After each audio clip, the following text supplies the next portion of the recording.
শিলচর বিধানসভার অন্তর্গত মাছিমপুর কুমারপাড়া স্থিত জেলা কৃষি বিজ্ঞান কেন্দ্রে বৃহস্পতিবার বেলা 2টা থেকে অনুষ্ঠিত একটি কৃষক সচেতনতা সভায় সরকারি গুণগত বীজ এবং নারিকেল, লেবু ও সুপারি গাছের চারা প্রায় শতাধিক কৃষকদের মধ্যে আনুষ্ঠানিকভাবে বিতরণ করা হয়। সভায় টেকসই কৃষি ব্যবস্থা ও ফসল উৎপাদনশীলতা বৃদ্ধির লক্ষ্যে কৃষকদের প্রতি যুক্তিগত নির্দেশনা ও প্রশিক্ষণের প্রতিশ্রুতি দেওয়া হয়।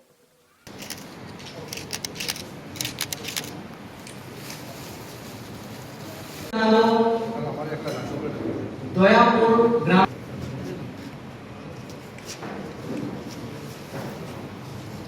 সর্বশেষে আজকে স্যারের হাত দিয়ে আলোচনা অনুরোধ জানাবো মঞ্চে আসার জন্য।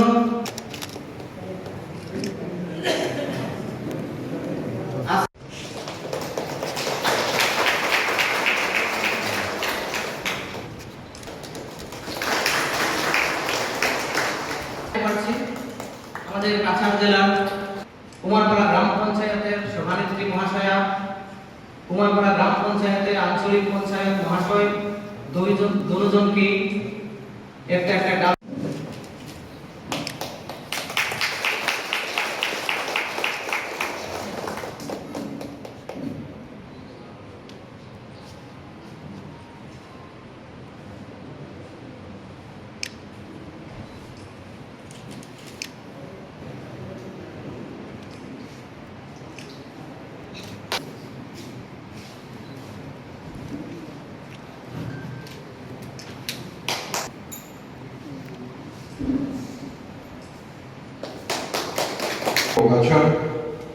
মঞ্চে রয়েছেন জিপি সেবা প্রোগ্রাম।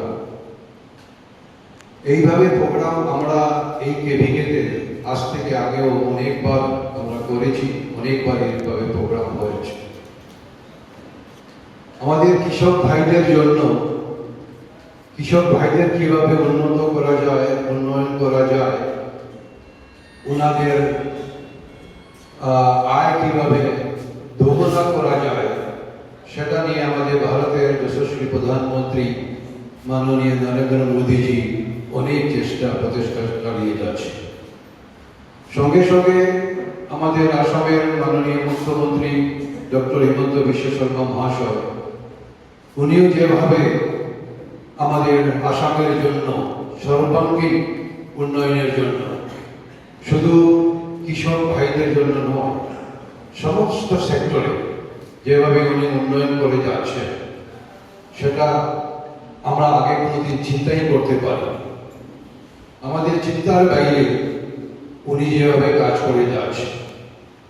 আজকেও আমরা দেখতে পেয়েছি যে আপার আসামে যেভাবে ফ্লাড হয়েছে, বন্যা হয়েছে, সেই বন্যায় উনি কিভাবে জনগণের পাশে দাঁড়িয়ে রয়েছে, কৃষক ভাইদের সামনে দাঁড়িয়ে রয়েছে, সেটা আমরা দেখতে পাচ্ছি।